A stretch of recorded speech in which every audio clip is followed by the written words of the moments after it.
एक जंगल में पक्षियों का एक बड़ा सा दल रहता था। रोज सुबह सभी पक्षी भोजन की तलाश में निकलते थे।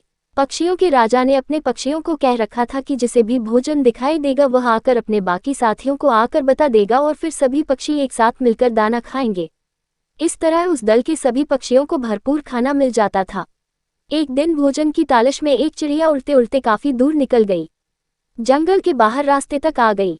इस रास्ते से गाड़ियों में अनाज के बोरे मंडी जाया करते थे। रास्ते में काफी सारा अनाज गाड़ियों से नीचे गिरकर सड़क पर बिखर जाता था। चिड़िया गाड़ियों में अनाज के भरे बोरे देखकर बहुत खुश हुई, क्योंकि अब उसे और कोई जगह तलाश करने की जरूरत ही नहीं थी। अनाज से भरी गाड़ियां वहां से रोज गुजरती थीं और अनाज के दाने सड़क पर बिखरते भी रोज थे। चिड़िया के मन में लालच आ गया। उसने सोचा कि उस जगह के बारे में वह किसी को नहीं बताएगी और रोज इसी जगह आकर पेट भर खाना खाया करेगी। उस शाम को जब चिड़िया अपने दल में वापस पहुंची तब उसके बाकी साथियों ने देरी से आने का कारण पूछा। चिड़िया ने भी एक अनूठी झूठी कहानी सुना दी कि वह किसी तरह जान बचाकर आई है। उस रास्ते से तो इतनी गाड़ियां गुजरती है, रास्ता पार करना मुश्किल है। दल की बाकी चिड़िया ये सुनकर डर गई और सभी ने निश्चय कर लिया कि वह रास्ते के पास नहीं जाएंगी। इस तरह वह चिड़िया रोज उसी रास्ते पर जाकर पेट भर दाना खाती रही।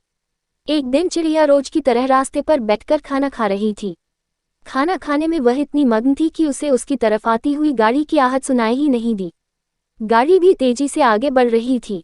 चिड़िया दाना चुगने में मग्न थी। गाड़ी पास आ गई और गाड़ी का पहिया चिड़िया को कुचलता हुआ आगे निकल गया। इस तरह लालची चिड़िया अपने ही जाल में फंस गई। लालच बुरी बला है, कभी लालची मत बनो।